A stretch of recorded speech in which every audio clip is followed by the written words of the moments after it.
You hear a recording of your own voice, and your whole body cringes. That's not me. That can't be what I sound like.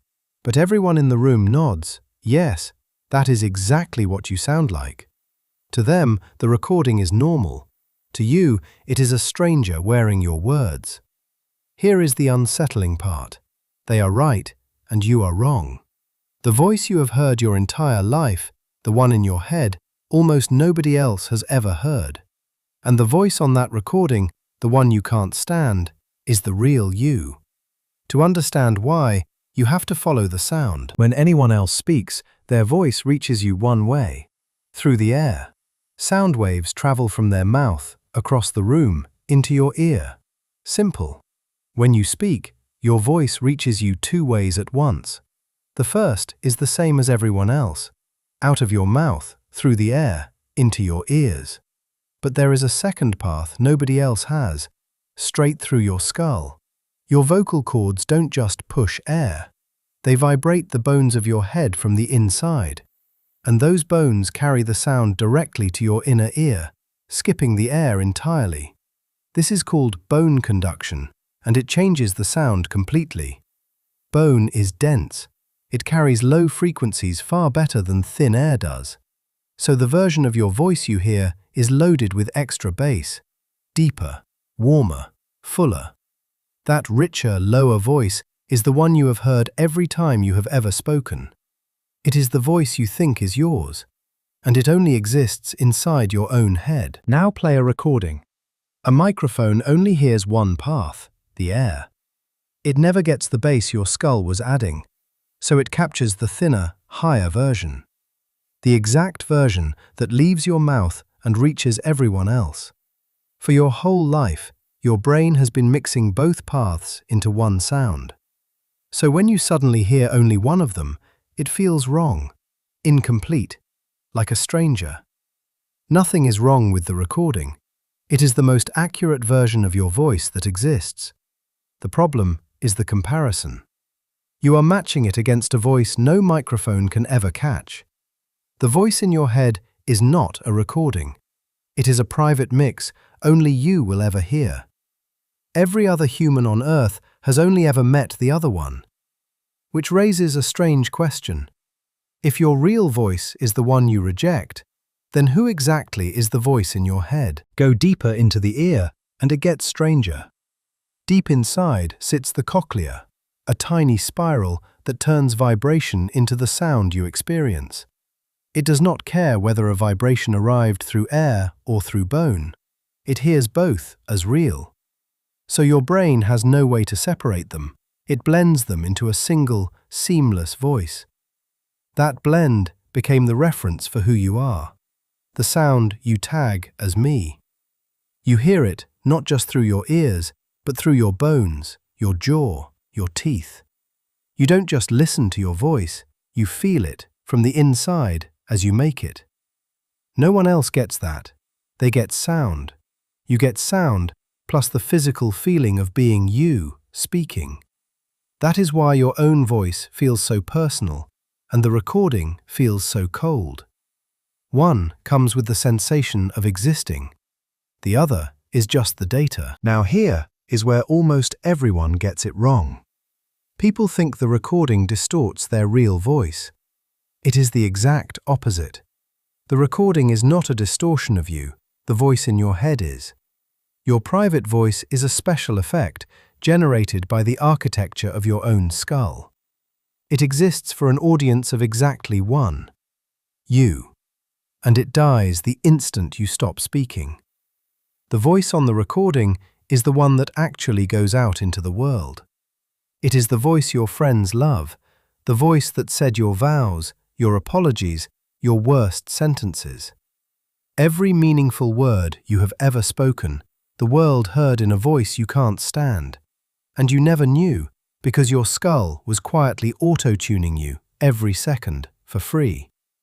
The you that you hear is not the you that exists. It is the you that only you can reach. A stranger lives in every recording. But the stranger is not them. It is the real you, finally heard. And once you see this, you start finding the same trick all over yourself. Your face. You have only ever really studied it in a mirror. But a mirror is flipped. The face you know is reversed, left for right. Then you see a photo which shows the real, unflipped you, and something feels slightly off.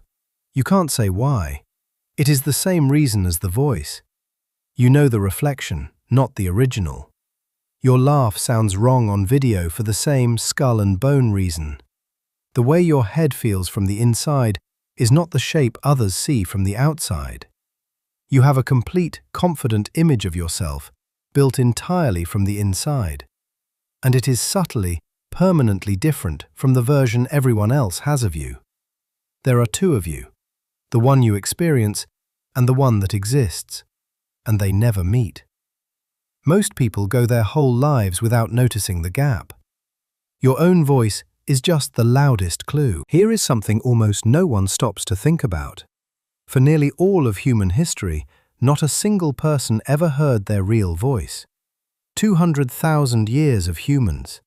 Every conversation, every song, every last word. And every one of them died, never knowing what they actually sounded like to the people they loved. Your great-grandparents almost certainly never heard themselves. The first time a human heard their own real voice played back was barely 150 years ago. When recording was invented, people were often disturbed by it, just like you are. You belong to the first generations in all of human history to meet your real voice. And the universal reaction across every person who ever pressed play is the same. That's not me. It always was you. You are simply the first humans equipped to be surprised by it. And here is the part almost nobody says out loud. You don't just hear your fake voice as different, you prefer it. In studies, people rate recordings of their own voice as worse, until they don't know it is theirs. Slip your true voice into a lineup unlabeled, and people rate it as more attractive. The only thing making you reject it is that it is unfamiliar. Your brain trusts what it has heard before. So you are wired to dislike the real you simply because you met the illusion first. Familiarity beats reality. The version you grew up with wins, even when it is the false one. Which means the discomfort you feel is not your real voice being wrong. It is you, meeting yourself honestly, maybe for the first time, and flinching. So the next time you hear yourself on a recording and your skin crawls, remember what is actually happening. You are not hearing a bad version of you. You are hearing the only version that has ever existed for anyone but you. The voice that taught, comforted, argued, and loved, exactly as the world received it.